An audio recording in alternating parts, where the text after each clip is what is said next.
ఈరోజు ఈ థర్డ్ సెషన్లో దేవుడు మన కొరకు సిద్ధపరిచిన ఒక దివ్యమైన వర్తమానం ఏంటంటే, చిరుధాన్యాలు తినండి, ఆరోగ్యం జాగ్రత్తగా కాపాడుకోండి. ఒకవేళ ఈ ప్రసంగం చెప్తామంటే నేను ఎన్నన్నయ్య, నేను వెళ్ళిపోతానన్నయ్య అనుకోవద్దు. నిజమే, మనిషి నాలుగుకు ఒక రుచి, జెహ్వాకు ఒక రుచి అన్నట్లుగా సహజంగా జాకబన్లాగా ఒకళ్ళిద్దరు తప్ప ప్రతి మనిషి భోజన విషయంలో ఒక్కొక్కరికి ఒక్కొక్క ప్రియత్వం ఉంటుంది. ఒక చిన్న మాట అడిగి వాక్యంలోకి వెళ్తాను.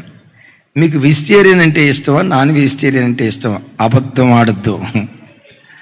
మీరు అబద్ధం ఆడారంటే దేవుడు వింటాడు. అబద్ధం ఆడద్దు. నాకు నాన్ వెజ్ అంటే ఇష్టం అన్న వాళ్ళ చేతులు పైకెత్తండి.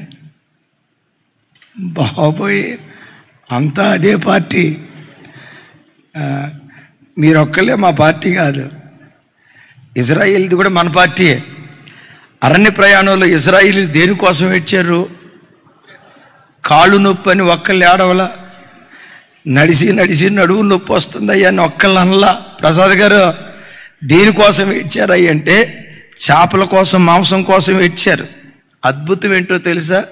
ఆ ఇజ్రాయేలు మీద ఉన్న కృపే మన పిల్లల మీద కృప వెంబడి కృపగా మారిపోయింది. ఆమేనా? మరి నాయనా, సరే నా వైపు చూడండి. సరే, వెజిటేరియన్ తింటామా, నాన్ వెజిటేరియన్ తింటామా, అదేం పెద్ద ప్రాముఖ్యత కాదు. అయితే ఒకటి, మనిషికి ఆరోగ్యం ఇచ్చే విషయంలో చిరుధాన్యాలు గింజలు, ఈ ధాన్యపు గింజలు చాలా ఆరోగ్యం. మనం మాంసం అంటాం. రెగ్యులర్గా ఉదయం టిఫిన్లో మాంసం, మధ్యాహ్నం భోజనంలో మాంసం, రాత్రి భోజనంలో మాంసం, రెగ్యులర్గా మాంసం తినే వాళ్ళని అడగండి, ఏమంటారు తెలుసా? ఒంట్లో అస్సలు బాగాలేదన్న, ఆరోగ్యం కొరకు ప్రార్థన చేయండి అన్న అంటారు. మీరు ఎప్పుడైనా చూడండి, కూరగాయల భోజనంలో ఉన్నంత యాక్టివ్నెస్ నాన్ వెజిటేరియన్లో ఉండదు. ఎందుకో చెప్పమంటారా? ఒక మర్మం ఉంది. నాన్ వెజిటేరియన్ ఒక వ్యక్తి తిన్నాడంటే అది జీర్ణమై శరీరంలో నుంచి వ్యర్థంగా బయటకు రావాలంటే 72 గంటల కాల వ్యవధి పట్టింది. తమ్ముడ నోరుమై, 72 గంటల కాల వ్యవధి పట్టింది. డాక్టర్ గారు ఎన్ని గంటలమ్మా? 72 గంటలు తిన్న ఆహారం కడుపులో ఉందంటే బ్యాక్టీరియా ఫామ్ అయింది. కుళ్ళిన మాంసం, తిన్న మాంసం 72 గంటలు పేగుల్లో స్టాక్ ఉందంటే బ్యాక్టీరియా ఫామ్ అయ్యి, అందుకనే మాంసం రెగ్యులర్గా తినేవాళ్ళు మీరు ఎప్పుడైనా అడగండి, ఒంట్లో అస్సలు బాగాలేదన్న.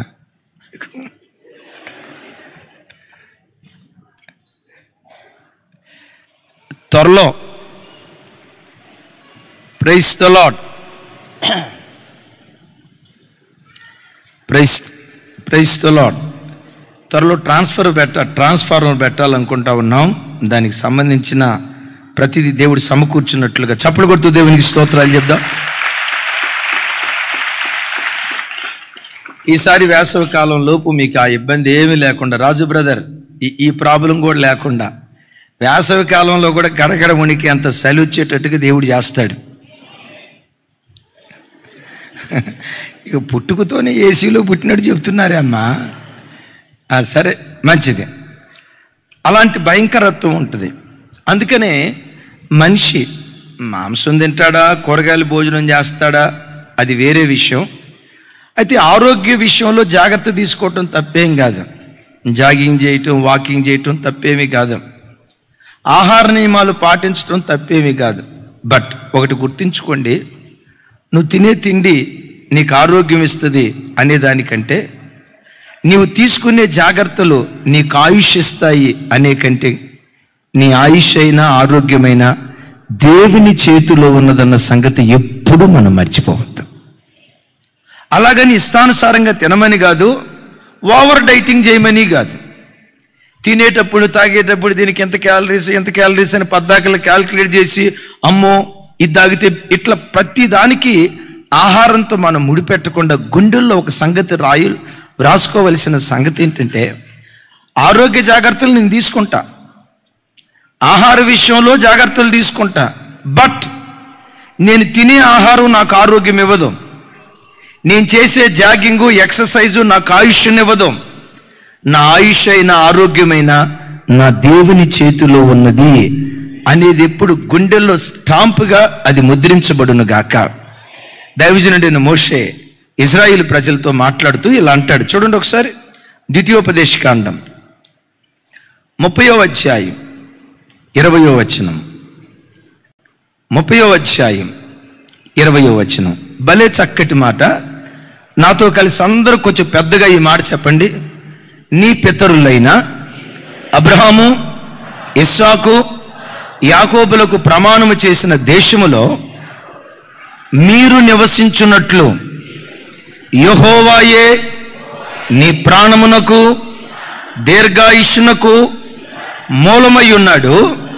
కాబట్టి నీవును నీ సంతానమును బ్రతుకుచు నీ ప్రాణమునకు మూలమై ఉన్న నీ దేవుడైన యెహోవాను ప్రేమించి ఆయన వాక్యమును విని ఆయనను హత్తుకున్నట్లు జీవమును కోరుకొనుడి. ఒకసారి నా వైపు చూడండి. మన ప్రాణానికి మూలం ఎవరు? మన దీర్ఘాయుష్కు మూలం ఎవరు? మన ప్రాణం యొక్క రీసోర్స్ ఏది? మన దీర్ఘాయుష్ యొక్క సోర్స్ ఏది? దేవుడే. ఎంతకాలం దేవుడు బ్రతకమని మనకు ఆయుష్ ఇస్తాడో అంతకాలమే మనం బ్రతుకుతాం. దాటి ఒక్క నిమిషం కూడా భూమి మీద మనం బ్రతకలేం. ఆరోగ్య జాగ్రత్తలు తీసుకోవటం మంచిదే. అలాగని ఈ వాక్యం విన్న తర్వాత నా ప్రాణం దీర్ఘాయుష్ అంతా దేవుని చేతిలో ఉంది కాబట్టి నాకు బీపీ ఉన్నా పర్వాలేదు ఉప్పేసుకుంటా, షుగర్ ఉన్నా పర్వాలేదు రోజుకు వచ్చి ఒక అరకిలో స్వీట్ తింటా అని మూర్ఖంగా వెళ్ళేరుగాక. వాక్యం రెండంచులు కలిగిన ఖడ్గం. జాగ్రత్త తీసుకునేటప్పుడు తీసుకొని ఎన్ని జాగ్రత్తలు తీసుకున్నా నా ఆయుష్ ఆరోగ్యం దేవుని చేతిలో ఉన్నదని ప్రతి బిడ్డ హృదయపు లోతులో నుంచి బలంగా విశ్వసించేవారిగా ఉందుముగాక. ఆ మధ్య ఒక ఆయన వచ్చాడు. అన్నయ్య ప్రార్థన చేయండి అన్నాడు.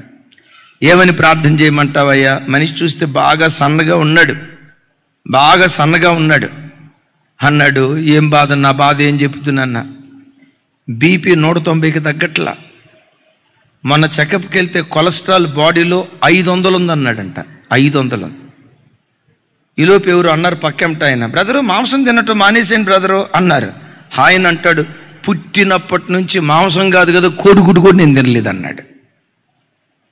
నాకు అర్థం కాక, ఏం బ్రదరు కోడిగుడ్డు కూడా తినలేదా అన్న. కోడిని తినలేదు, కోడిగుడ్డు కూడా తినలేదన్నా. మాంసం అనేది నేను ముట్టలేదన్నా అన్నాడు.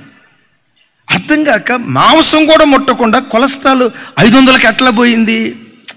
ఇక మా బ్లడ్ అట్లాంటిది నాన్న, మా నాన్నకి అట్లాగే ఉంది, మా అమ్మకి అట్లాగే ఉంది. కొంతమంది చూడండి 120 కిలోలు బరువు ఉంటాడు. తమ్ముడు బీపీ ఏమన్నా ఉందా? లేదన్నా. కొలెస్ట్రాల్ ఏమన్నా ఉందా? 150 అన్నా.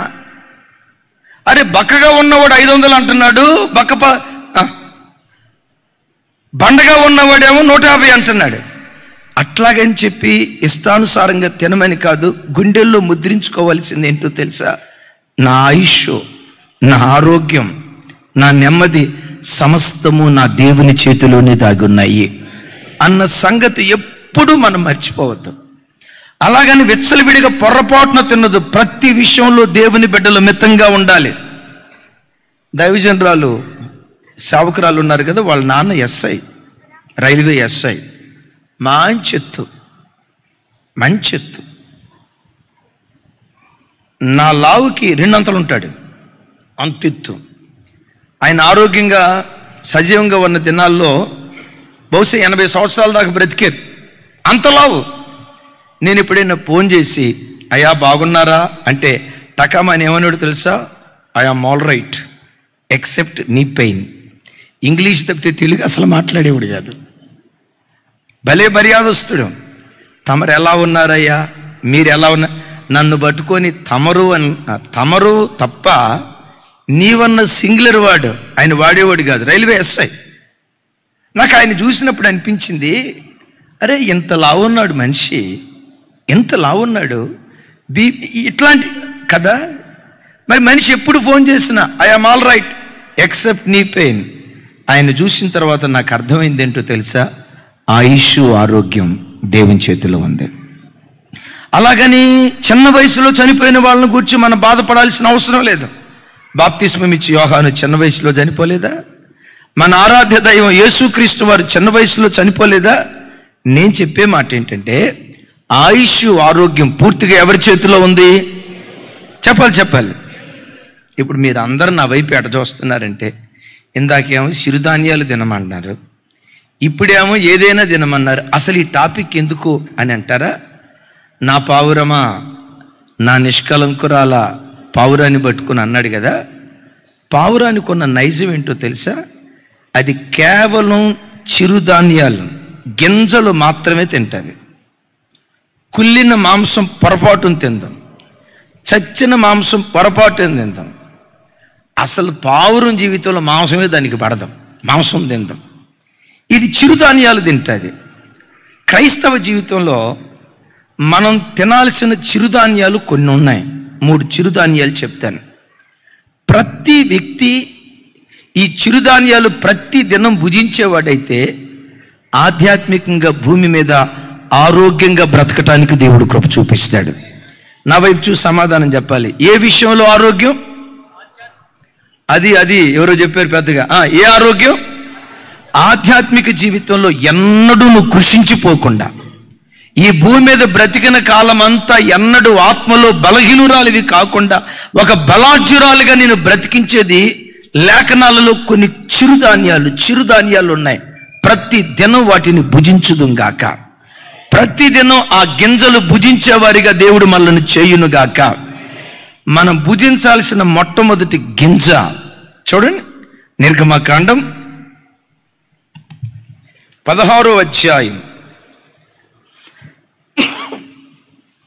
31వ వచనం. నిర్గమకాండం 16వ అధ్యాయం.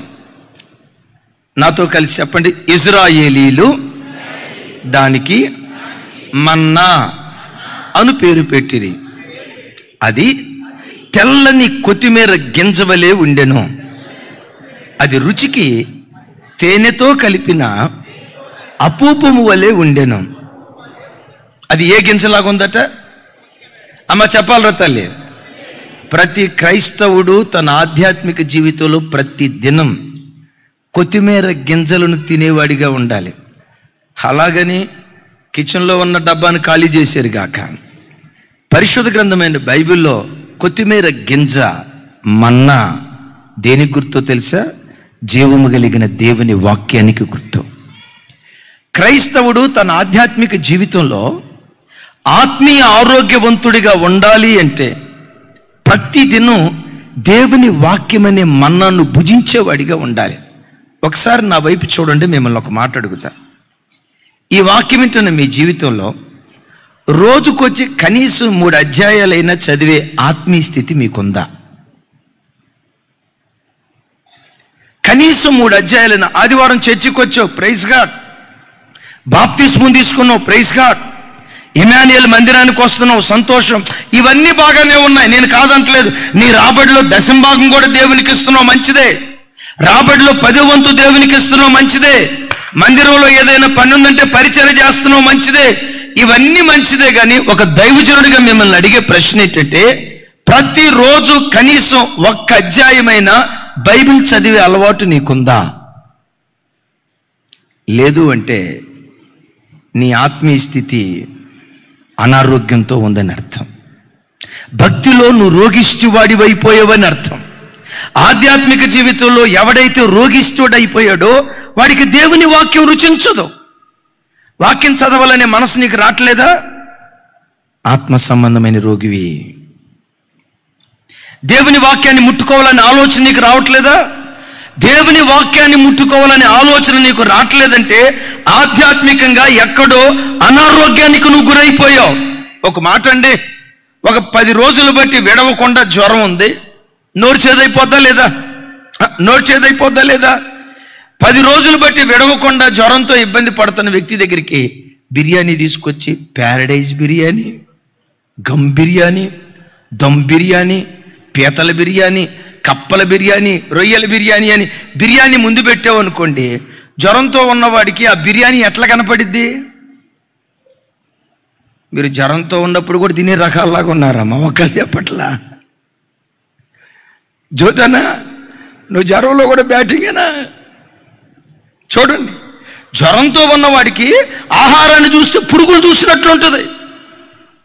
ఆరోగ్యంగా ఉన్నప్పుడు లొట్టలేసుకొని తిన్నాడు, chicken leg piece, wings, rings, ఇంకేంటేంటోనని చెప్పి వాటిని తిప్పి తిప్పి తిప్పి తిప్పి తిన్నటువంటి వ్యక్తి ఆరోగ్యంగా ఉన్నప్పుడు కడుపారా తింటాడు. ఎప్పుడైతే రోగిస్తోడయ్యాడో చికెన్ బిర్యానీ కాదు, ఇంకేమైనా స్పైషియస్ ఫుడ్ ఉన్నా అది కళ్ళ ముందుంటే పురుగు ఉన్నట్టు ఉంటుంది. తమ్ముడు, చెల్లి, నీలో పాపపు రోగం ప్రవేశిస్తే, అపవిత్రపు రోగం ప్రవేశిస్తే, మీ అన్నగా చెప్తున్నాను, తండ్రిగా చెప్తున్నాను, అపవిత్రపు రోగం ప్రవేశిస్తే, పాపపు రోగం నీలో ప్రవేశిస్తే వాక్యం చదవాలనే ఆలోచన రాదు. ఒకవేళ వాక్యం ముందు పెట్టుకున్నా అది చేదైన ఆహారం లాగా నీకు కనపడుతుంది, కానీ రుచికరమైన ఆహారంగా నీకు కనపడదు. దైవజనమా, ఈ మన్నాను దేవుడు మనకు అనుగ్రహించాడు. యేసయ్యకి మహిమ కలుగును గాక. చెప్పండి, ఏమన్నా? వాక్యం అనే మన్నాను దేవుడు మనకు అనుగ్రహించాడు. ఈ వాక్యం అనే మన్నాను ఎలా భుజించాలి, ఎప్పుడెప్పుడు భుజించాలి? చూడండి, 3వ వచనం, 4వ వచనం, 5వ వచనం. తమ్ముడు, 16వ అధ్యాయం 4వ వచనం, 5వ వచనం.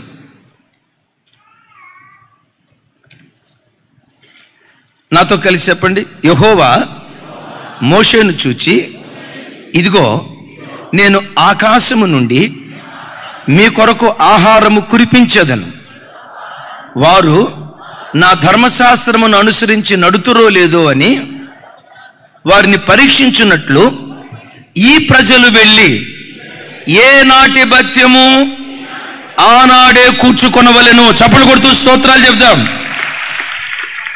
అమ్మా, నా వైపు చూడండి.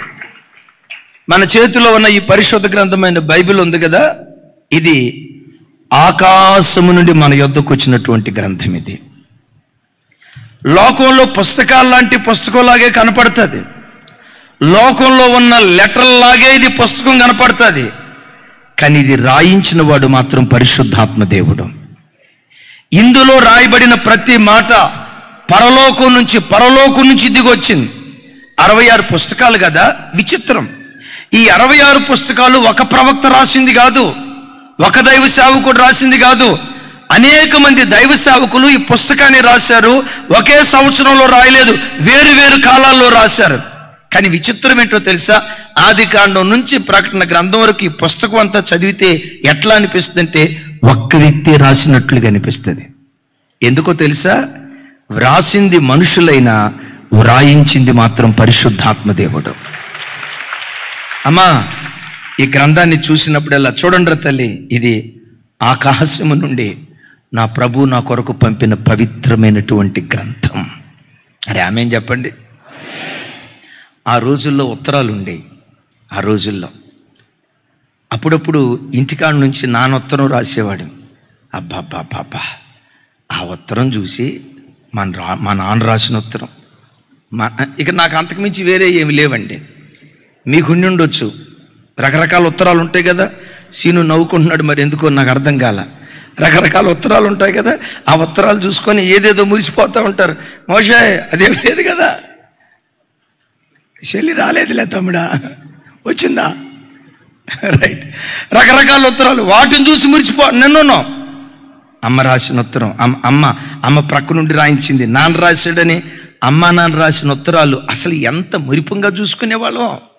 అప్పుడెప్పుడు అనిపిస్తుంది, ఆ రోజుల్లో రాసిన ఉత్తరాలు, వాళ్ళు రాసిన ఉత్తరాలు అట్లా భద్రపరుచుకొని ఉంటే అబ్బా ఈ రోజు కనుక చూస్తే ఆహా అని అనిపించింది.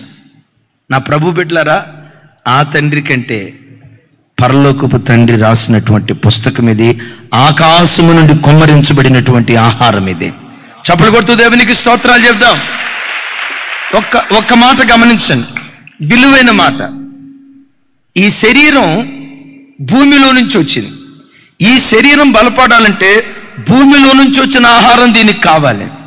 ఆత్మ భూమిలో నుంచి వచ్చింది కాదు, పరలోకమందలి దేవుని యొద్ద నుండి వచ్చింది. ఆత్మ బలపడాలంటే పరలోకం నుంచి దిగి వచ్చిన దేవుని వాక్యమనే ఆహారం ప్రతిరోజు నువ్వు భుజిస్తే ఆత్మలో బలాఢ్యుడిగా నువ్వు మార్చబడతావు. రైట్? ఈ ఆహారం ఎక్కడి నుంచి వచ్చింది? ఆకాశం నుండి వచ్చింది. అక్కడ ఇంకొక మాట అంటాడు, 4వ వచనం. తమ్ముడు ఏమంటాడు తెలుసా? ఈ ప్రజలు వెళ్ళి, నాతో కలిసి చెప్పండి, ఏ నాటి భత్యము ఆనాడే కూర్చుకొనవలెను. అట్లా కాదన్నా, ఆదివారం చర్చికి వస్తాం కదా, గంట సేపు ప్రసంగం, వారానికి సరిపడా ఆహారం మా జెర్మియాన్ని ఇస్తున్నాడు. యేసయ్యకు మహిమ కలుగును గాక. ఓరే నాయన, అదే వచ్చిన బాధ, అదే వచ్చిన బాధ. ఇక బైబిల్ చదివే పని లేదు. ఆదివారం గంట సేపు ప్రసంగం చేశారు, ఇక చాలు, కుదరదు. వాక్యం ఏమంటుందో తెలుసా? ఏ నాటి భత్యము, ఏ నాటి వాక్యము, ఏ నాటి భత్యము ఆనాడే క్రైస్తవుడు ఏరుకోవాలి. వారానికి ఒకసారి బైబిల్ చదువుతానంటే కుదరదు, 2 రోజులకు ఒకసారి బైబిల్ చదువుతానంటే కుదరదు, 3 రోజులకు ఒక రోజు బైబిల్ చదువుతానంటే కుదరదు. ప్రతి క్రైస్తవుడు తన ఆధ్యాత్మిక జీవితంలో ఏ నాటి భత్యము ఆనాడే ఏరుకోవాలి. సింపుల్ ఒక మాట చెప్తానండి.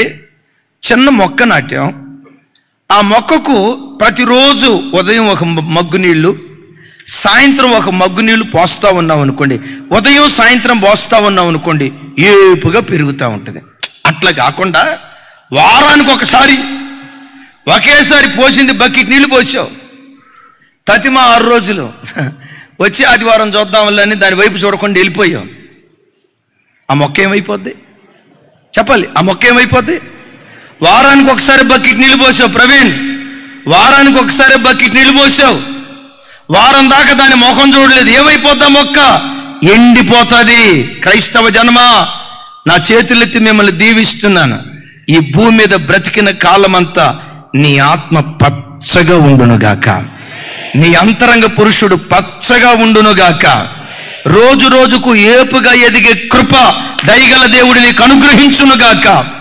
అలా అనుగ్రహించాలంటే ఉదయం పోయాల్సిన నీళ్ళు ఉదయం, సాయంత్రం పోయాల్సిన నీళ్లు సాయంత్రం అన్నట్లుగా ఏ నాటి భత్యాన్ని ఆ రోజే మనం ఎరుకునేటువంటి వారిగా ఉండాలి.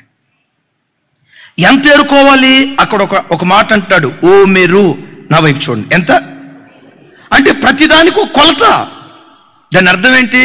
ప్రతిరోజు యేసయ్యా నేను కనీసం 3 అధ్యాయాలైనా చదువుకుంటానయ్యా, అయ్యా 4 అధ్యాయాలైనా చదువుకుంటానయ్యా, 3 అధ్యాయాలైనా చదువుకుంటానయ్యా. ఈరోజు 3 అధ్యాయాలు చదివావు, రేపు 3, కొలత. అలాగని ఎక్కువ చదవకూడదని కాదు. నేను చెప్పే మాట ఏంటంటే, ఏ నాటి వాక్యము ఆనాడే మనం కూర్చుకోవాలి. ఒకసారి నా వైపు చూడండి. ఇశ్రాయేలు ప్రజలు ఏనాడు కూర్చుకోవాల్సింది ఆ రోజు కూర్చుకోకుండా 2 రోజులకు సరిపడా ఒకే రోజు కూర్చుకున్నారు. మొదటి రోజు తినేశారు, 2వ రోజు లేవలా, ఆల్రెడీ 2 రోజులకు సరిపడా ఏరుకున్నాం కదా అని 11 ఆ ప్రాంతంలో ఆ మన్నా తిందామని చెప్పి మూత తీస్తే మన్నా పురుగులు పట్టిపోయిందట. తమ్ముళ్ళు, నా మాట అర్థమవుతుందా? ఏ నాటి వాక్యం ఆనాడు నువ్వు ధ్యానించకపోతే నీ అంతరంగ పురుషుడు పురుగులు పట్టుకుపోయే ప్రమాదం ఉంటుంది. నీ భక్తి జీవితం పురుగులు పట్టు నీ ఆధ్యాత్మిక జీవితం పురుగులు పట్టుకుపోయేటువంటి ప్రమాదం ఉంటుంది. ఆధ్యాత్మికంగా నీవెప్పుడు తాజాగా ఉండాలంటే ఏ నాటి మన్నా ఆనాడే మనం ఏరుకునే ప్రజలుగా ఉందుముగాక. చాలా చోట్ల సంఘాల్లో ప్రజలు ఎలా ఉంటారంటే, తల్లి మందిరానికి వస్తారు కండమ్మా, బైబిల్ చదువుకోవాలన్న జిజ్ఞాస ఉండదు. ఎప్పుడు బాప్తిస్మం తీసుకున్నావు బ్రదరు? కొంతమంది ఏమంటారో తెలుసా, మీరు బొట్టక మునుపు నేను బాప్తిస్మం తీసుకున్నా, నువ్వు నిక్కర్లు కట్టుకున్నప్పుడు నేను చర్చికి వెళ్ళటం స్టార్ట్ చేశా, ఎట్లా చెప్తారు. ఓసారి ఇలాగే ఆ సంస్థ నడిపించే నాయకుడికి ఈ చర్చిలో విశ్వాసులకి వాక్యం పట్ల ఎంత అవగాహన ఉందో ఒకసారి జస్ట్ అట్లా చెక్ చేద్దామని చెప్పి ఆదివారం ఇలాగే వచ్చి అడిగాడట, బాబు ఎరుకో కోటగోడలు ఎవరు పడగొట్టారు? రాజేష్ నిలబడి, ఆయన పర్లేదు నిలబడు. ఇలా అడిగాడట, రాజేష్ ఎరుకో కోటగోడలు ఎవరు పడగొట్టారు అని రాజేష్ని అడిగితే రాజేష్ చెప్పాడంట, అమ్మొట్టు నేను పడగొట్టలేదయ్యా, అమ్మొట్టు నాకు ఆ సంగతి తెలియదయ్యా. నాకు డౌటు, మన చర్చికి వచ్చే అదిగదిగదిగదిగో ఈ రమేష్ పడగొట్టి ఉంటాడు, నాకు డౌటు. వాళ్ళిద్దరికి పడదాం. రమేష్ పడగొట్టాడని నాకు డౌటు. రమేష్ లేనాయన, రమేష్ ఎరుకోగోడలు ఎవరు పడగొట్టారు అంటే రమేష్ అన్నాడట, అయ్యో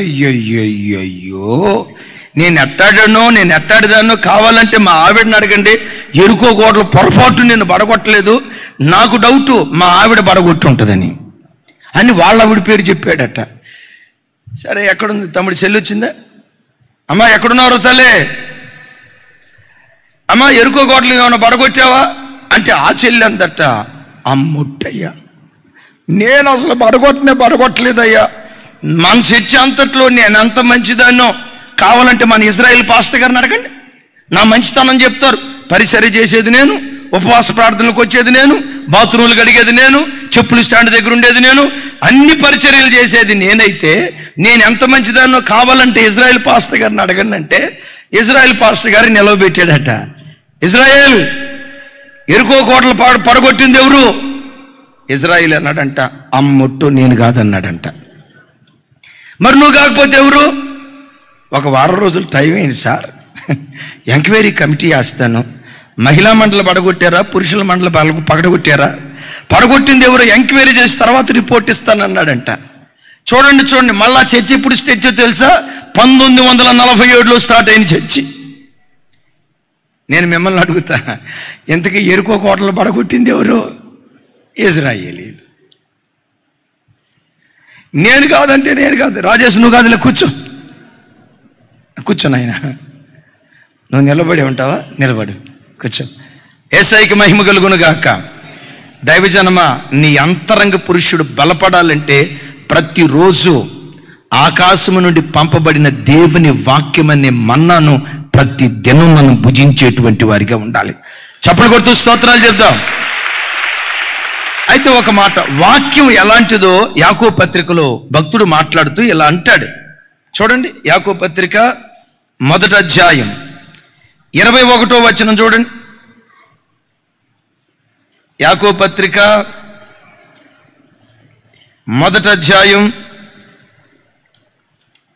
21వ వచనం నాతో కలిసి. అందుచేత సమస్త కల్మషమును వెర్రవీగుచున్న దుష్టత్వమును మాని లోపట నాటబడి మీ ఆత్మలను రక్షించుటకు శక్తి కలిగిన వాక్యమును సాత్వికముతో అంగీకరించుడి. ఒకసారి నా వైపు చూడండి. మీ ఆత్మలను, నా వైపు నాతో కలిసి, మీ ఆత్మలను రక్షించగలిగిన శక్తి గల వాక్యమును. ఈ వాక్యం ఎలాంటిదట? శక్తి కలిగింది. ఎంత శక్తి ఉంది? నీ ఆత్మ నరకాగ్నికి వెళ్లకుండా పరలోకానికి చేర్చగలిగేంత శక్తి దేవుని వాక్యంలో ఉంది. ఇది మామూలు కాదు, ఇది శక్తి కలిగిన వాక్యం.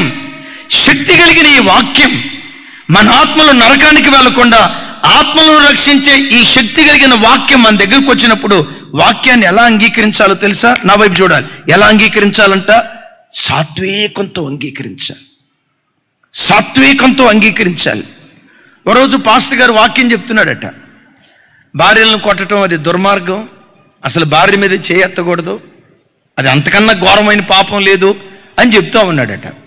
ప్రసంగం ముగించే లోపు ఒక మగాయన వచ్చేసి పాస్టర్ గారు చేయబట్టుకొని ఇట్లా పట్టుకొని, అయ్యగారు నువ్వు నన్ను గూర్చే చెప్పావు అన్నాడంట. ఆ పాస్టర్ గారు తక్కువ దీనిలా, నిన్ను గూర్చే చెప్పానయ్యా అన్నాడంట.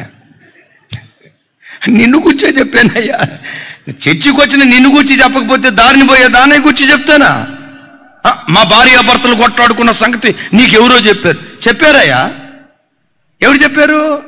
మా ఇంటి పక్కన ఉన్న శ్రీనివాసే గారు చెప్పింది కాదు, మా ఇంటి పక్కన ఉన్న ప్రవీణే గారు చెప్పింది కాదు, మా ఇంటి పక్కన ఉన్న జేమ్సే గారు చెప్పింది కాదు, మా ఇంటి పక్కన ఉన్న బాలే గారు చెప్పింది కాదు. మరి ఎవరు చెప్పారు? వీళ్ళందరికంటే శ్రేష్ఠుడు ఆత్మల కాపరి పరిశుద్ధాత్మ దేవుడు నాకు చెప్పాడయ్యా. బిడ్డలారా, ఎప్పుడైనా దేవుని వాక్యం నీ తప్పును చూపిస్తూ వాక్యం నీ దగ్గరకు వచ్చినప్పుడు వాక్యాన్ని సాత్వికంతో అంగీకరించే వారిగా మనం ముందుముగాక. అద్భుతం తెలుసా, వాక్యాన్ని అలా సాత్వికంగా అంగీకరిస్తే వాక్యము ఇది కొత్తిమీర గింజ తెల్లగా ఉందట. నాకు టకామని సమాధానం చెప్పండి. తెలుపు దేనికి గుర్తు? తెలుపు దేనికి గుర్తు? మాట్లాడాలి. ఈ శక్తి కలిగిన వాక్యం నీ దగ్గరకు వచ్చి వాక్యం నిన్ను చెక్కుతున్నప్పుడు సాత్వికంతో నువ్వు అంగీకరిస్తే ఆ వాక్యం పరిశుద్ధునిగా నిన్ను మార్చటం ప్రారంభిస్తుంది. నీలో ఉన్న వ్యర్థత తొలగించి ఎంతటి పరిశుద్ధురాలి అయిపోతావో తెలుసా? యేసయ్య ఎంత పరిశుద్ధుడో అంత పరిశుద్ధురాలిగా మార్చబడటానికి దేవుడు కృప చూపిస్తాడు. ఎందుకో తెలుసా? వాక్యమే యేసయ్య. యేసయ్య వాక్యం. ఆది యందు వాక్యం ఉండెను, వాక్యము దేవుని యొద్ద ఉండెను, ఆ వాక్యము దేవుడై ఉండెను. ప్రతి క్రైస్తవుడు తాను తినాల్సిన చిరుధాన్యం, మొట్టమొదటి చిరుధాన్యం ఏదై అంటే కొత్తిమీర గింజ. ఇది దేనికి గుర్తు? దేవుని వాక్యానికి గుర్తు. ప్రతిరోజు వాక్యం అనే చిరుధాన్యం తినే కృప దేవుడు మనకు అనుగ్రహించును గాక. రెండవది, మనం తినాల్సినటువంటి గింజలు చూడండి ఒకసారి. మత్తయి సువార్త 17వ అధ్యాయం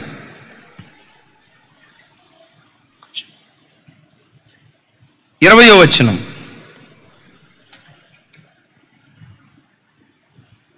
అందరూ నా వైపు కూర్చో. అందరు నాతో కలిసి. అందుకైనా మీ అల్ప విశ్వాసము చేతనే మీకు ఆవగింజంత విశ్వాసం ఉన్న ఎడల ఈ కొండను చూచి ఇక్కడ నుండి అక్కడకు పొమ్మనగానే అది పోవును. నాకు సమాధానం చెప్పండి. రెండవ చిరుధాన్యం ఏది? చెప్పాలి. ఆవగింజ దేనికి గుర్తు? యేసయ్య అంటారు ఒక మాట, మీకు ఆవగింజంత విశ్వాసం ఉంటే చాలు, ఇక్కడున్న కొండ అక్కడికి వెళ్ళి పడిపోద్ది. ఆవగింజంత విశ్వాసం ఉంటే చాలు. నా వైపు చూడండి, మిమ్మల్ని అడుగుతా, మీకు ఆవగింజంత విశ్వాసం కూడా లేదా? ఆవగింజంత విశ్వాసం కూడా లేదా? ఆ విశ్వాసం లేకపోతే మందిరానికి ఎందుకు వస్తారు? యేసు ప్రభు ఇక్కడ అంటారు, ఆవగింజంత విశ్వాసం నీకుంటే చాలు, ఇక్కడున్న కొండను ఎత్తబడి సముద్రంలోనూ పడిపోదుగా కంటే పడిపోద్ది. ఎందుకు ఇక్కడ ఆవగింజ అన్నాడు తెలుసా? ఆవగింజ ఇక్కడ నంబర్ 1 బ్రద్దలు కాని విశ్వాసానికి గుర్తు. నంబర్ 2 మార్పు చెందని విశ్వాసానికి గుర్తు. ఒకసారి నా వైపు చూడండి. గుమ్మడికాయ ఉంది. ఏ కాయ? గుమ్మడికాయ తెలియదు ఈ టైంలో, ఈ సమ్మర్ కదా. ఇంకొక కాయ ఉంది, చెప్పండి. చూసారా? పుచ్చకాయ. ఇప్పుడు పుచ్చకాయని అంతెత్తేసి పడేసామనుకోండి, పడటంతో పుచ్చకాయ ఏమైపోద్ది అంటారు కదా. కొన్నిసార్లు తలకాయ అంటారు కదా పుచ్చకాయ పగిలినట్టు పగిలిద్ది అంటారు, చూసారా? ఇప్పుడు పుచ్చకాయ అట్లా ఎగరేసి నేల మీద వేస్తే ఫట్మని ముక్కలు అయిపోద్ది. గుమ్మడికాయ వేస్తే ఆవ కింద అట్లా ఎగరేసేస్తే ఏమా ఒక్కలు సరిగ్గా చెప్పట్లా? జాకబన్న ఏమవుతుంది? అది ప్రసాద్ గారు ఏమవుతుంది? 10 ముక్కలు అయిద్దా? పగలదో. క్రైస్తవుడికి కూడా యేసయ్య పట్ల గుండెల్లో బ్రద్దలు కాని విశ్వాసం ఉండాలి. చుట్టూతో ఎలాంటి పరిస్థితులైనా జరగనే, కన్నీటి సంద్రమే రానే, గుండెలు బ్రద్దలు చేసే దుఃఖకరమైన పరిస్థితులే రానే, రేపు బ్రతుకేమవుతుందో, పరిస్థితులు ఏమవుతాయో, ఎలాంటి స్థితిగతులు రాగల దినాల్లో జరగబోతున్నాయో, కొన్నిసార్లు భయాన్ని పుట్టించే పరిస్థితులే రాని, నీ నోట నుంచి రావలసిన మాట ఏంటో తెలుసా? శోధించబడిన మీదట నేను శుద్ధ సువర్ణం వలె మార్చబడతాను. ఈరోజు ఎంత నలగొట్టబడతానో రాగల కాలములో అంత వెలిగే దినాలు దేవుడు నాకు అనుగ్రహిస్తాడు. ఈరోజు ఎంత శ్రమ పెట్టబడతానో ఈనాటి శ్రమ రేపు మహిమగా దేవుడు మారుస్తాడని ఈ భయానకరమైన పరిస్థితుల మధ్యలో చెక్కు చెదరని బ్రద్దలు కాని విశ్వాసం యేసు నామములో మనకుండును గాక. ప్రతిదానికి కదిలిపోకూడదు. కష్టాలు వస్తాయి, లోకస్తులకు వచ్చే కష్టాలు వేరు, క్రైస్తవులకు వచ్చే కష్టాలు వేరు. కీర్తనకర్త అంటాడు, అల వెంబడి అల నా దగ్గరకు వస్తుంది అంటాడు. అల వెంబడి అల అంటే దీని అర్థం, ఈ కష్టం పోయింది అనుకునే లోపు ఇంకొక కష్టం, సరే ఆ కష్టం పోయింది అనుకునే లోపు అమ్మయ్యా పర్వాలేదు కాస్త రిలాక్స్ అయిపోయాను అని అనుకునే లోపు ఇంకొక కష్టం వస్తుంది. అల వెంబడి అల మనకు వస్తుంది. కానీ విచిత్రం ఏంటో తెలుసా? ఏ అల నిన్ను ముంచదు, ఏ అల నిన్ను ముంచజాలదు. ఆమెన్. జలములలో గుండా నడుచుకుంటూ వెళ్తావు, జలములు నిన్ను ముంచలేవు. జ్వాలల్లో గుండా వెళ్తావు, జ్వాలలు నిన్ను కాల్చలేవు. కారణం, నీవు ఆరాధించే దేవుడు నీకు తోడై ఉన్నాడు గనుక. జలములు రాకుండా ఆపలేడు, జలములు రాకుండా ఆపడు, అగ్ని రాకుండా ఆపడు.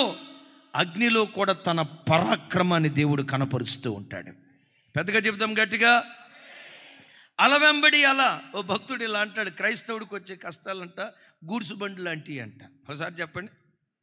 గూడ్సు బండి, ట్రైన్ ఉంటుంది కదా, గూడ్సు బండి లాంటిదట. గూడ్సు బండికి 2 పెట్టెలు ఉంటాయా, 3 పెట్టెలు ఉంటాయా? బాబోయ్, ఆ పెట్టెలు లెక్కే మనం చెప్పలేము. అక్కడ గూడ్సు బండి దగ్గర నిలబడ్డాం అనుకోండి, ఈ పెట్టె అమ్మయ్య పోతుంది అని అనుకునే లోపు ఇంకో పెట్టె వస్తుంది. అమ్మయ్య ఇది పోతుంది అనుకునే లోపు ఇంకో పెట్టె వస్తుంది.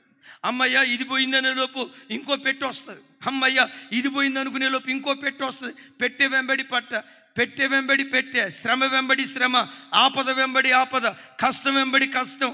నా జీవితంలోనైనా మీ జీవితంలోనైనా ప్రతి క్రైస్తవుని జీవితంలో వస్తాయి. కానీ ఒక విచిత్రం ఏంటో తెలుసా? ఏ పెట్టె నీ ఎదుట నిలవబడదో దాటి వెళ్ళేటట్లుగా దేవుడు కార్యం చేస్తాడు. పెద్దగా చెప్తాం గట్టిగా. అయితే నీ గుండెల్లో ఉండాల్సిందేంటో తెలుసా? చెక్కు చెదరని విశ్వాసం. నా ప్రభు నన్ను విడిచిపెట్టడు, నన్ను అనాథను చేయడు, శత్రువు చేతికి అప్పగించడు. అన్య ప్రజల మధ్యలో నేను ఎగతాళయ్యేటట్లుగా అన్య ప్రజల చేతికి నా దేవుడు నన్ను అప్పగించడు. తప్పకుండా నా తల దేవుడు పైకెత్తుతాడని బ్రద్దలు కాని చెక్కు చెదరని విశ్వాసం నీకుంటే కొండలు కూడా చదును భూమిగా దేవుడు మార్చేస్తాడు. ఎలా ఉండాలో ఒక స్టోరీ చెప్తా. విచిత్రం. ఒక చెరువు ఉందట. ఆ చెరువులో రెండు చేపలు ఉన్నాయట, మగచేప ఆడచేప. మొత్తానికి మగచేప కంటే ఆడచేపకి భక్తి ఎక్కువ అంట. చేపల్లోనే కాదు, మనుషుల్లో కూడా అట్లాగే ఉంది. ఆడచేపకి చాలా భక్తి ఎక్కువ అంట. చెరువులో నీళ్ళు అయిపోతూ ఉన్నాయి. ఈ మగచేప పదే పదే కలవరపడతా ఆడచేప దగ్గరికి వచ్చి అంటదట, చెరువులో నీళ్ళు అయిపోతున్నాయి, ఇక ఇవాళ్ళు రేపు బెచ్చవాడు వస్తాడే, వలేస్తాడే, మనల్ని పట్టుకొని పోతాడే, వేసుకొని మొక్కలు చేసి కైమ చేసి తింటాడే, అయిపోయిందే మన బతుకు.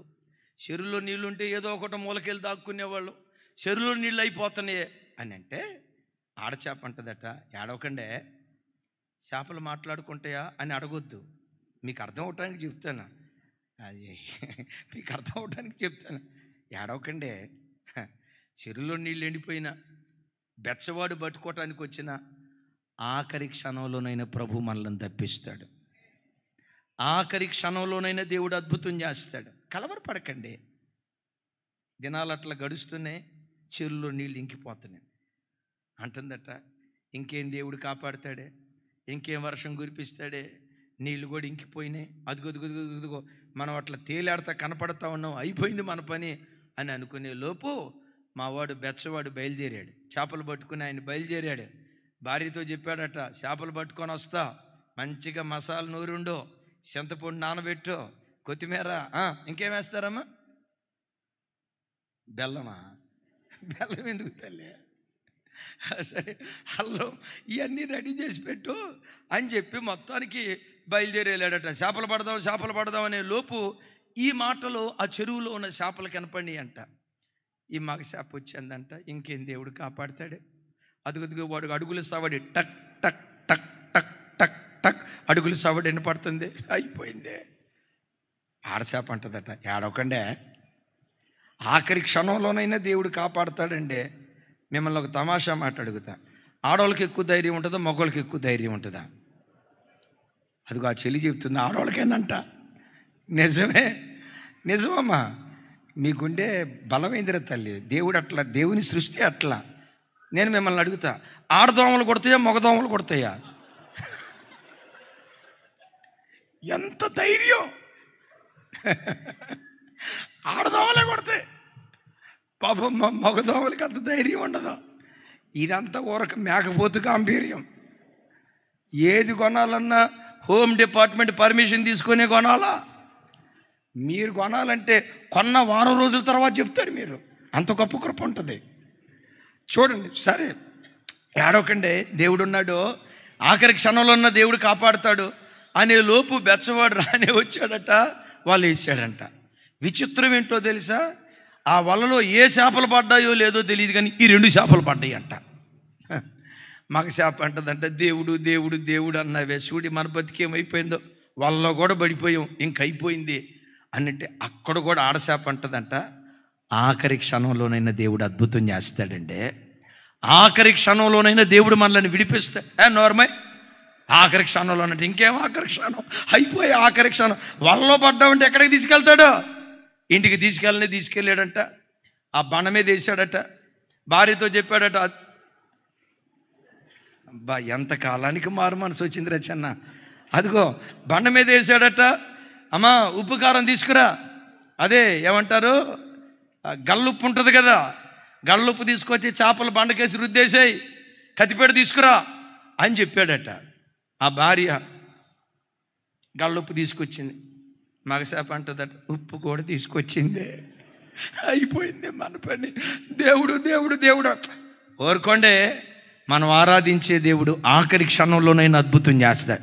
నార్మల్ ఇంకా ఆఖరి క్షణం అంత అయిపోతే ఇంకేం ఆఖరి క్షణం ఉంది, మీరు ఆగండి సార్ అని అంటదంట ఆడచేప.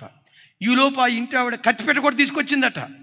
కత్తిపేట తీసుకొస్తే అంటదంట, కత్తిపేట కూడా తీసుకొచ్చిందే, ఆఖరి క్షణమని మోసం చేసే, ఇంకేం ఆఖరి క్షణం, కత్తిపేట కూడా తీసుకొచ్చింది. ఏమండి కొయ్యబోతున్నాను అని అట్లా వంగబోయే లోపు మెల్లిగా టప్ టప్ టప్ టప్ చినుకులు పడుతున్నాయి అట.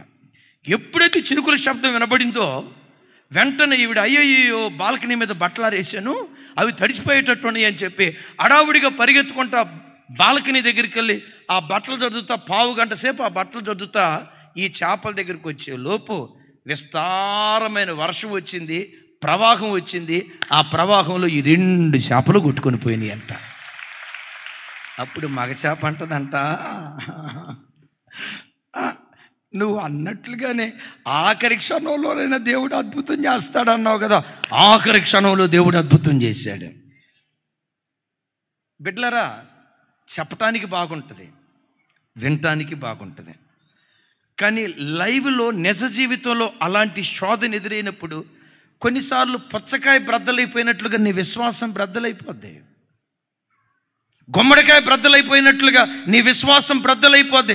యేసయ్య నీ దగ్గర నుంచి ఎలాంటి విశ్వాసాన్ని కోరుకుంటున్నాడో తెలుసా? చెక్కు చెదరని విశ్వాసం.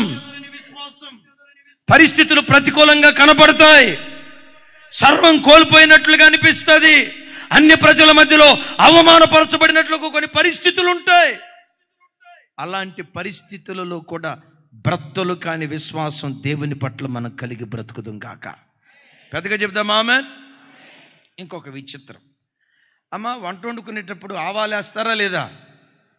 కొంచెం పెద్దగా చెప్పండి తల్లి. టమాటా వేస్తారా లేదా? పెద్దగా చెప్పండి. టమాటా వేస్తారా లేదా? వంకాయల కూర వండుకున్నారా? వంకాయలు వేసారు కదా, రైట్. ఇంకేమేమి కూరలు ఉన్నాయి? దోసకాయ వేసుకున్నారు కదా, సరే. ఒక పావు గంట అర్ధగంట కూర వండారు, కూర ప్లేట్లో వేసుకున్నారు. వేసిన టమాటా ముక్కలు ముక్కల్లాగే ఉంటాయా, రూపాంతరం చెందుతాయా? ముక్కల్లాగా ఉంటాయా? ఒరే, నీది బొక్కలు తిన్న అలవాటు అనుకుంటా నాయన, ఎముకలు తిన్న అలవాటు అనుకుంటా. టమాటా ఏమైపోతారు తల్లి? ముక్కలు ఏమైపోతాయి? మాడిపోవటం. మహానుభావానికి దండం. మాడిపోద్దా? రూపం మారిపోద్దా లేదా చెప్పాలి. దోసకాయ ముక్కలు నాని నాని నాని నాని నాని నాని నాని నాని నాని నాని రూపాన్ని కోల్పోద్దా లేదా? ఉడికించిన తర్వాత మ్యాక్సిమం ప్రతి పదార్థం ఎంతో కొంత రూపాంతరం, చివరికి మాంసం ముక్కలు కూడా బాగా ఉడికిస్తే చిదిరైపోద్దా లేదా? ఇప్పుడు ఒక మాట అంట, మీరు ప్లేట్లో కూర వేసుకున్నప్పుడు ఆవాలు కనపడ్డాయా? అరే నాయన, అమ్మ మీరున్నారు చూసారా, కూరలో ఆవాలు వేస్తారా, తినరు, పురుగులు ఏరినట్టు ఆడతారు. అసలు ఎందుకు వేసినట్టు అర్థమే కాదు. సరే, ఆవాలు వేసి పక్కన పెట్టారు కదా, ఆవాలు కూడా రూపాంతరం చెందుతాయా, గుండ్రంగానే ఉంటాయా? మా అమ్మ నువ్వు చెబుతాలి, అమ్మ ముక్కలైపోద్ది, బ్రద్దలైపోద్ది కాదు. అరే నూనెలో ఏగింది,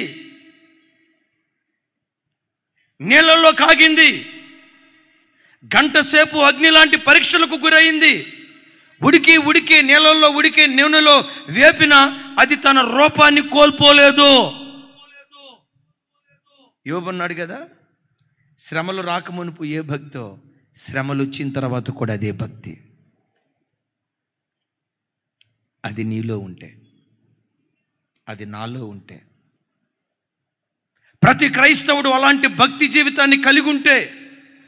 భక్తుడైన దావీదు గారు సౌలు చేత తరమబడుతున్న దినాల్లో అరణ్యంలో ఉన్నాడు. 63వ కీర్తనలో ఏమంటాడు తెలుసా?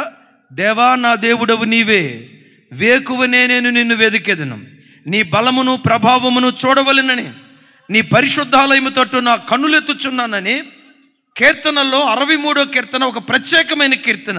ఒకసారి నా వైపు చూసి సమాధానం నాతో కలిసి చెప్పండి. దేవా నా దేవుడవు నీవే, వేకువనే నేను నిన్ను వెదికెదను. ఒకసారి అందరు చెప్పండి, ఏమంటాడు? దేవా. ఇంకోసారి పెద్దగా చెప్పండి, బాల్కనీలో ఉన్న బిడ్డలు కూడా అందరూ.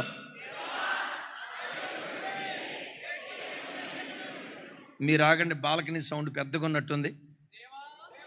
ఆగండి ఆగండి ఆగండి. Ready, 1 2 3 start. దేవదూతలు చెప్పినట్టున్నారయ్యా, విన్నారా? ఈ కీర్తన ఎక్కడున్నప్పుడు రాసింది?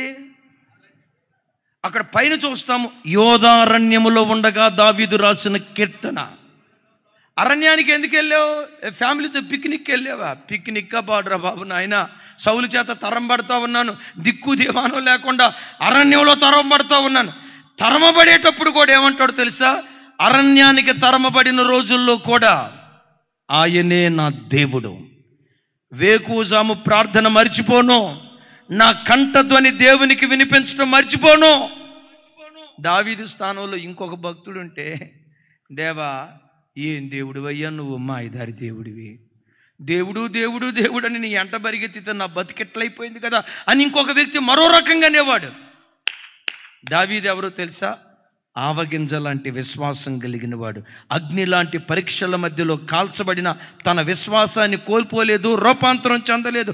అలాంటి చెక్కు చెదరని విశ్వాసం దావీదు కొండటాన్ని బట్టే గొర్రెల దొడ్డిలో నుండి లేవనెత్తి సింహాసనం మీద దేవుడు కూర్చోబెట్టాడు.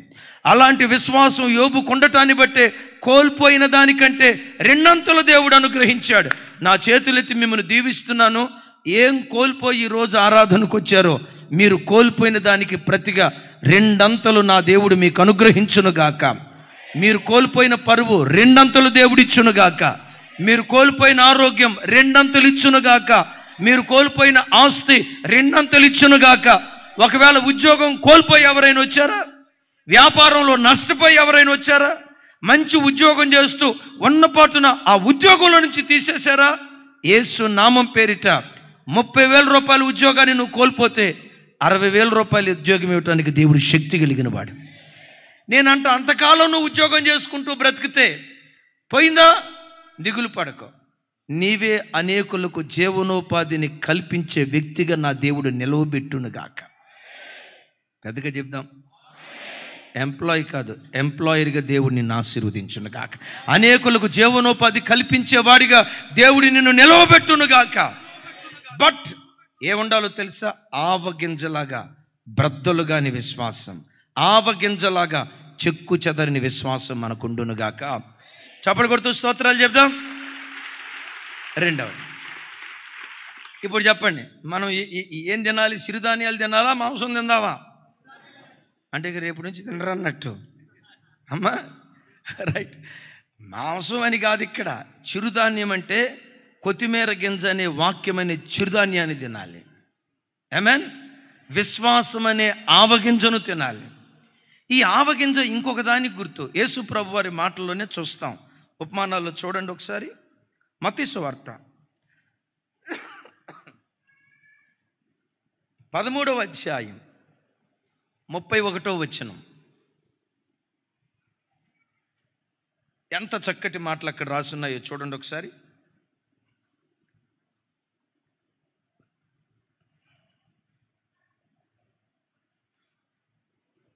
రైట్, నాతో కలిసి అందరూ చెప్పడానికి ప్రయత్నం చేయండి.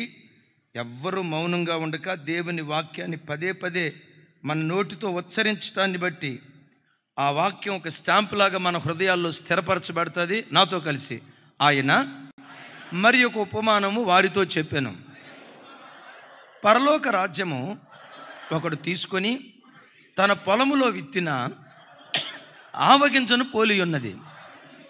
అది విత్తనములన్నిటిలో చిన్నదే గాని పెరిగినప్పుడు కూర మొక్కలన్నిటిలో పెద్దదై ఆకాశ పక్షులు వచ్చి దాని కొమ్మల యందు నివసించున్నంత చెట్టగును. చప్పలు కొడుతూ స్తోత్రాలు చెప్దాం. నా వైపు చూడండి. కూర మొక్కలన్నిటిలో చిన్నదేది? ఆవగింజ. కూర మొక్కలన్నిటికంటే ఎత్తు పెరిగేదేది? అమ్మ, టమాటా చెట్టు చూసారా? టమాటా చెట్టు చూసారా? హైదరాబాద్ వచ్చిన తర్వాత మర్చిపోయినట్టున్నారేమో. అన్న, టమాటా చెట్టు చూసారా? ఎంత ఎత్తు ఉంటుందన్న? రవికుమార్ గారు, ఎంత ఎత్తు ఉంటుంది? మీ ఎత్తు ఉంటుందా? ఇంత ఎత్తు ఉంటుంది. వంకాయ చెట్టు, బెండకాయ చెట్టు అంత ఎత్తా? ఎవరు నాయన ఎత్తు. రైట్, బెండకాయ కొంచెం ఎత్తే ఉంటుంది, నో డౌట్, ఎత్తే ఉంటుంది. ఆవగింజ చెట్టుని ఎప్పుడైనా చూసారా? ఆవగింజ చెట్టుని ఎప్పుడైనా చూసారా? దాని నీడన ఆకాశ పక్షులు గూడు కట్టుకుంటాయంట. విన్నారా?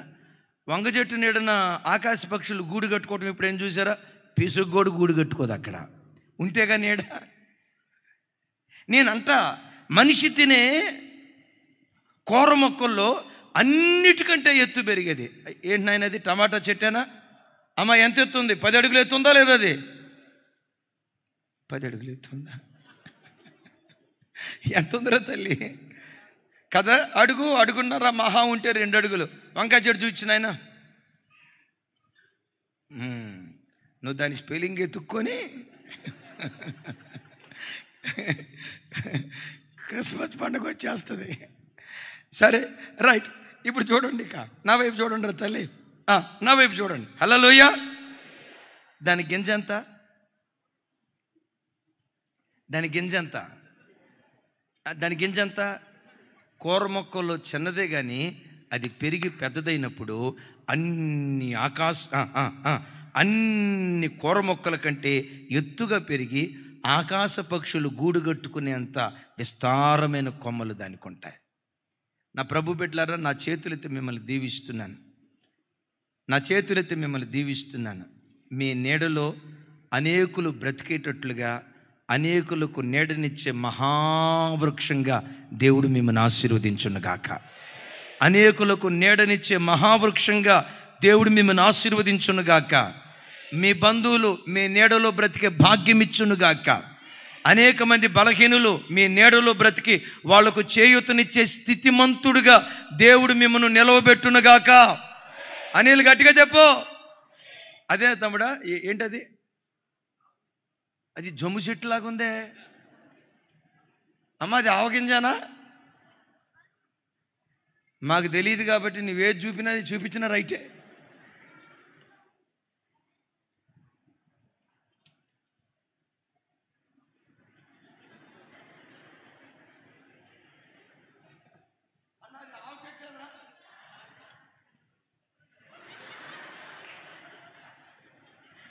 సరే, నువ్వు అది చూపించుకున్నా రైట్. చాలే నాయన, దేవుడిని దీవించుగాక.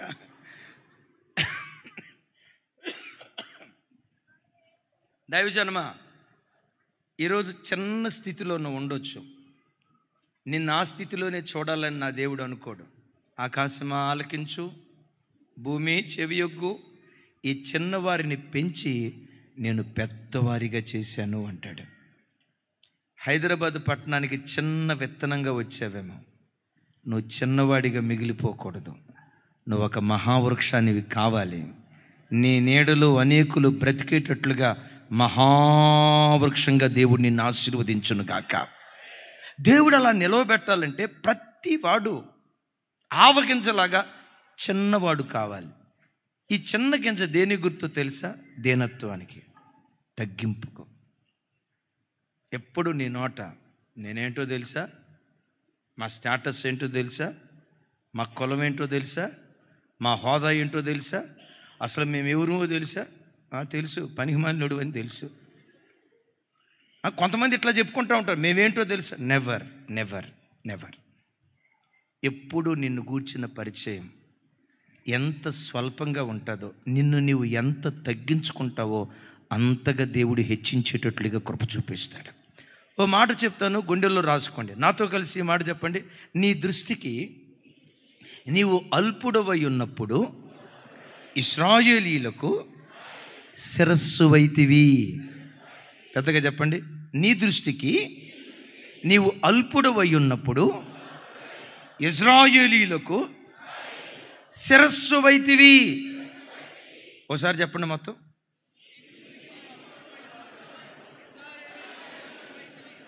మా బాలకని ఫ్రెండ్స్ చెప్తారు. అయ్యా చెప్పండి మీరు. లైవ్ కుదరలేదు, ఒకేసారి చెప్పాలి. Ready, 1 2 3 start. అరే, ఇది ఎవరు గూర్చి రాయబడిన మాట కాదు, సౌలు గూర్చి. సమూయేలు ప్రవక్త అంటాడు సమూయేలు ప్రవక్త అంటాడు సౌలుతో, సౌలా నిన్ను దేవుడు ఎందుకు శిరస్సుగా చేశాడో తెలుసా?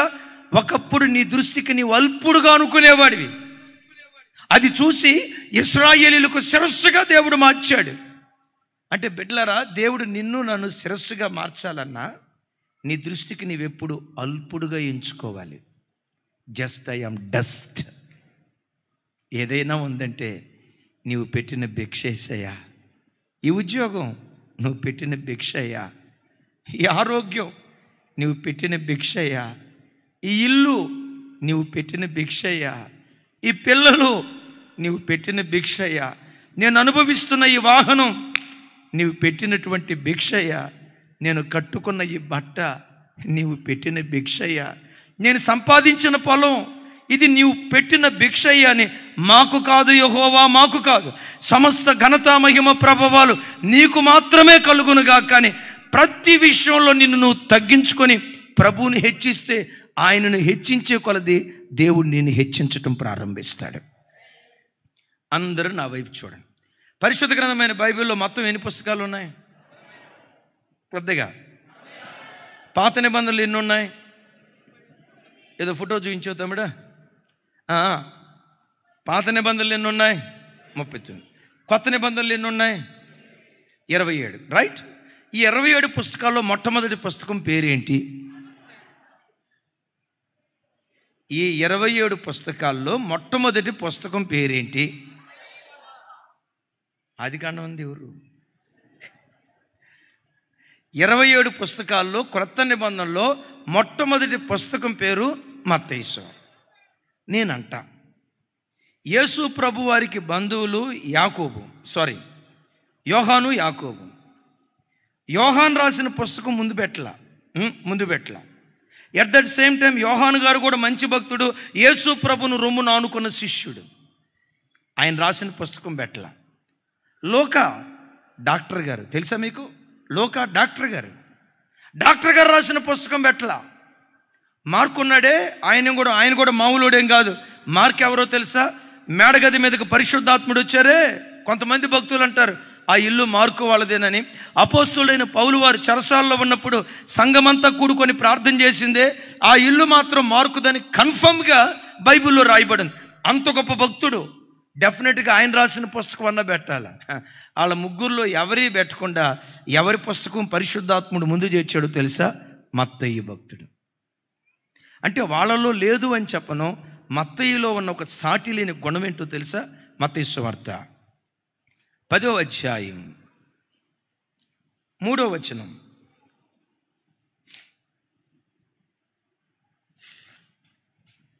రైట్, నాతో కలిసి చెప్పండి.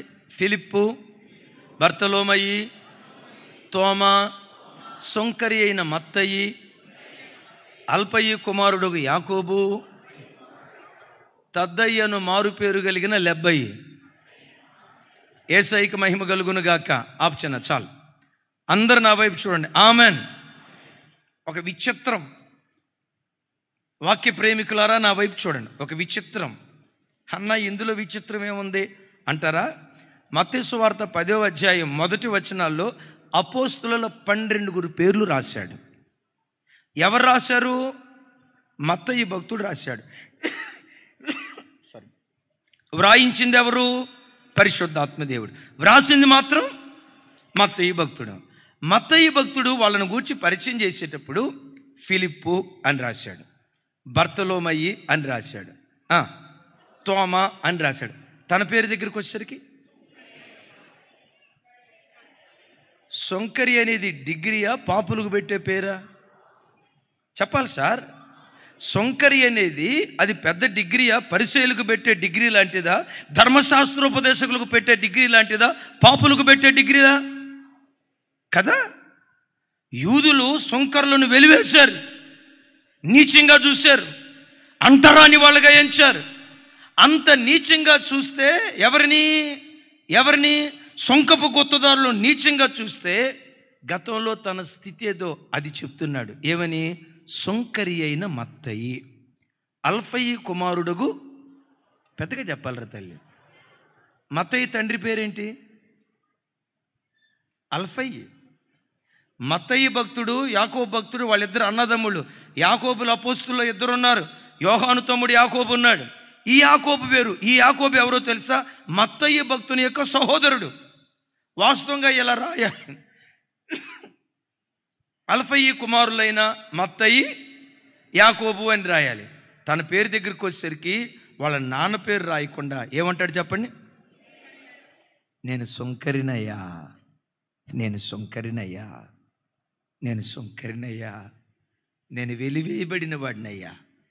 ఆ దీనత్వాన్ని దేవుడు చూసి వెలివేయబడిన వాడినే, తృణీకరించబడిన వాడినే మూలకు తలరాయిగా దేవుడు మార్చేశాడు. ఎప్పుడు నిన్ను గూర్చిన పరిచయం, నిన్ను గూర్చి మాట్లాడేటప్పుడు ఎంత తగ్గించుకొని మాట్లాడతావో ఆ తగ్గింపే నీ హెచ్చింపు కారణంగా దేవుడు చెయ్యునుగాక. చప్పలు కొడుతూ దేవునికి స్తోత్రాలు చెప్దాం. రైట్. రోజు మనం ఏం తినాలి? చిరుధాన్యాలు తినాలి. మాంసం తినొద్దు అంటే ఆ మాంసం తినొద్దని కాదు.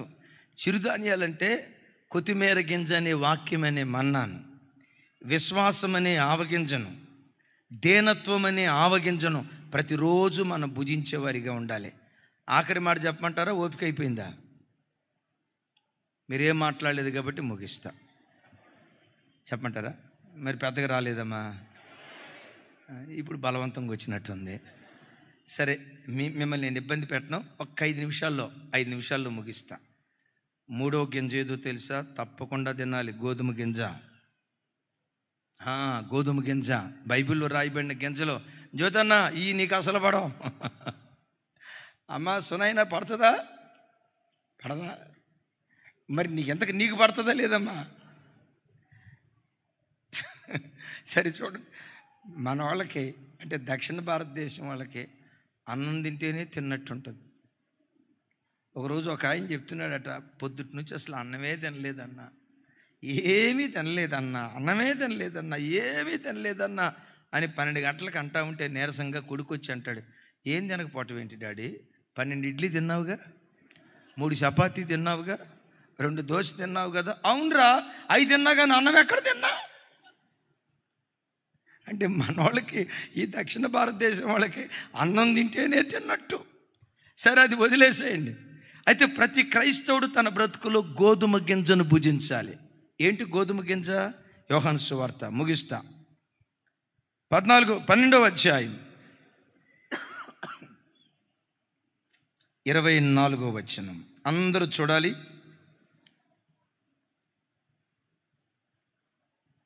భలే చక్కటి మాట అక్కడ రాసి ఉంటుంది. అందరూ ఆ మాట ధ్యానించండి. యేసయ్యకు మహిమ కలుగును గాక. గోధుమ గింజ భూమిలో పడి చావకుండిన యొడల అది ఒంటిగానే ఉండును, అది చచ్చిన యొడల విస్తారముగా ఫలించును. టకమని అడుగుతా, నా వైపు చూసి సమాధానం చెప్పండి. మీలో ఎంతమంది ఫలించాలనుకుంటున్నారు? నోరు తెరిచి చెప్పండి, పర్వాలేదా? మీలో ఎంతమంది ఫలించాలనుకుంటున్నారు? చెప్పాలి గట్టిగా. మీలో ఎంతమంది ఫలించాలనుకుంటున్నారు? విస్తారంగా ఎంతమంది ఫలించాలనుకుంటున్నారు? మరి ఫలించాలంటే ఏం చేయాలి? నువ్వు చావాలా. విన్నారు ఇక్కడ? అది చచ్చిన యొడల అంటే చావటం అంటే మన ప్రాణం తీసుకోవటం అని కాదు. నీలో ఉన్న నేత్రాశ, నీలో ఉన్న శరీరాశ, నీలో ఉన్న జీవపు డంభం, అపవిత్రపు ఆశ, ఇచ్చలు ఎప్పుడైతే నీలో చస్తాయో విస్తారంగా ఫలించటం ప్రారంభిస్తావు. గోధుమ గింజ విస్తారంగా ఫలించాలన్నా, గోధుమ గింజ విస్తారంగా ఫలించాలంటే ముందు అది భూమిలో విత్తబడిన తర్వాత చెప్పండి ఏం కావాలి? అది పెద్దగా చెప్పాలి. అది భూమిలో పడిన తర్వాత చావాలి. క్రైస్తవ జనమ, ఆ గోధుమ గింజ యేసుక్రీస్తు వారు. ఆయన భూమిలో పడ్డాడు. ఎస్, అన్ని విషయాల్లో ఆయన చనిపోయాడు. ఏ విషయంలో? నేత్రాశ విషయంలో, శరీరాశ విషయంలో, జీవపు డంబం విషయంలో, ప్రతి అపవిత్రత విషయంలో ప్రభువారు చనిపోయారు కనుక ఆ గోధుమ గింజ ఇప్పుడు విస్తారంగా ఫలించి ఆల్మోస్ట్ ఈరోజు ప్రపంచ దేశాల్లో 300 కోట్లకు పైగా ప్రజలు క్రైస్తవ ప్రజలే.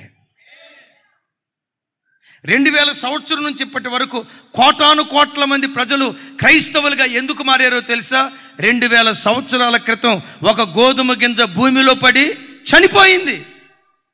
ఇప్పుడు ప్రభు అంటాడు, నేను నేత్రాశ విషయంలో, శరీరాశ విషయంలో, జీవపడంబం విషయంలో నేను చచ్చిన వాడిగా ఉన్నాను గనుక విస్తారంగా ఫలించా. క్రైస్తవ బిడ్డలారా, యవన బిడ్డలారా, మీరు ఫలించాలనుకుంటున్నారా? యవనాశల్లో చచ్చిన వాళ్ళగా ఉండండి. ఫోర్నోగ్రఫీ చూసే విషయంలో చచ్చిన వాళ్ళగా ఉండండి. వాళ్ళకే వీళ్ళకి SMS చేసే విషయంలో చచ్చిన వాళ్ళగా ఉండండి. సినిమాల విషయంలో చచ్చిన వాళ్ళగా ఉండండి. అపవిత్రమైన బూతు బొమ్మల విషయంలో చచ్చిన వాళ్ళగా ఉండండి. యవన విషయంలో, యవన వయసులో కొన్ని కోరికలు రంకెలేస్తాయి. ఆ అమ్మాయి వైపు చూడు, ఈ అబ్బాయి వైపు చూడు. ఆ అబ్బాయి నీ వైపు అదో రకంగా చూస్తున్నాడు అంటే దాని అర్థం అదే కదా, నువ్వంటే ఇష్టపడుతున్నాడు కాబట్టి నువ్వు కూడా చూడు. నీ యవ్వన వయసు నిన్నట్లా రేపుతుంది.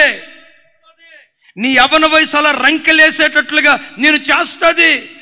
ఏ మాత్రం చిన్న అవకాశం ఇచ్చినా పాప విషయంలో నువ్వు బ్రతికితే, మరోసారి చెప్తున్నాను, పాపం విషయంలో బ్రతికితే బ్రతికిన పాపం నిన్ను చంపేయటం ప్రారంభిస్తావు. పాపాన్ని నువ్వు చంపితే దేవుని కొరకు నువ్వు బ్రతకటం ప్రారంభిస్తావు. చప్పలు కొడుతూ దేవునికి స్తోత్రాలు చెప్దాం. నా మాట అర్థమైందా? పాపం విషయంలో నువ్వు చచ్చిన వాడివైతే ఆత్మలో నువ్వు బ్రతుకుతావు అంటాడు. అబీమెలెకుకు దేవుడు ప్రత్యక్షమై, అబీమెలెకు, శారా విషయంలో నువ్వు చచ్చిన వాడివి, జాగ్రత్త. శారా విషయంలో నువ్వు చచ్చిన వాడివి. చూడండి, ఆ మాట భలే ఉంటుంది. 20వ అధ్యాయం 3వ వచనం, ఆదికాండం.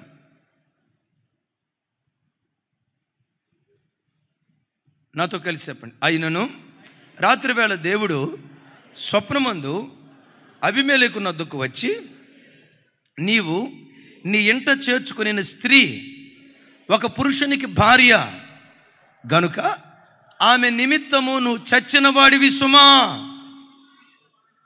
అమ్మా, నా వైపు చూడాలరా. ఏమంటాడు దేవుడు ఏమంటాడు? ఆమె విషయమై నీవు, తమ్ముడు నా వైపు చూడు, పరస్త్రీ విషయంలో చచ్చిన వాడిగా బ్రతుకు. ఆలోచనలో కూడా పరస్త్రీని రానివ్వకో. పరస్త్రీ విషయంలో చచ్చిన వాడిగా బ్రతుకో. పరపురుషుని విషయంలో చచ్చిన వాడిగా బ్రతుకో. నా దైవజనమా, నా ప్రభు పిల్లలారా, మన స్వపురుషుడు ఎవరో తెలుసా? మన ఆరాధ్య దైవం ప్రభు అయిన యేసుక్రీస్తు వారు. పరపురుషుడు ఎవరో తెలుసా? శత్రువైన సాతాను.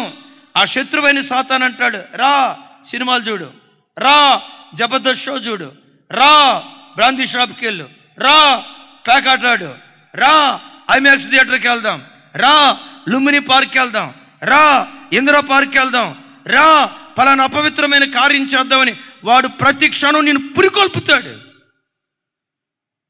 పాపం విషయంలో నువ్వు చచ్చిన వాడిగా దేవుని సన్నిధిలో బ్రతికితే నువ్వు మొలకెత్తుతావు. ఎప్పుడు మొలకెత్తుతావో తెలుసా? అందరూ చనిపోయినట్లుగా మనం చనిపోతాం, సమాధి చేయబడతాం.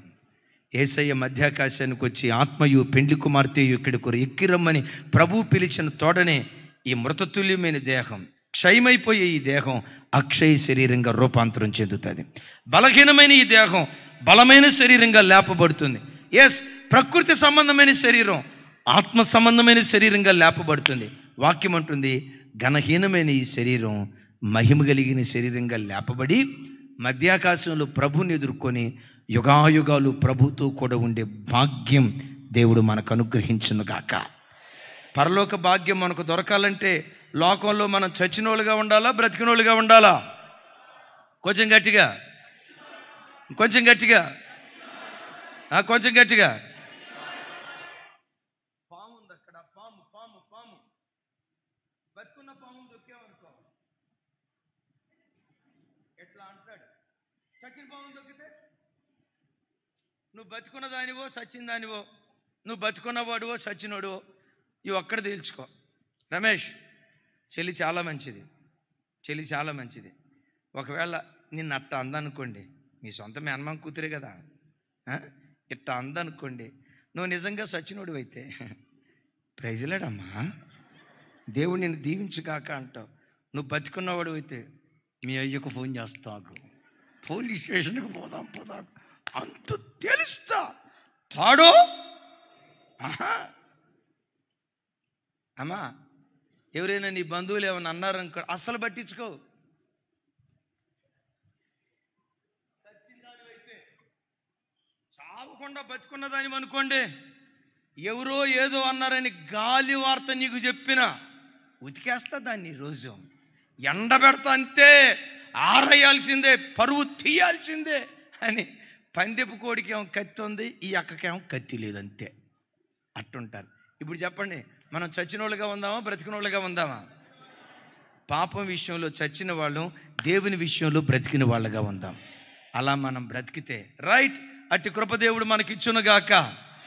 చివరిసారిగా అడుగుతాను, మాంసం తిందామా, చిరుధాన్యాలు తిందామా? ఏంట్రా చిరుధాన్యాలు?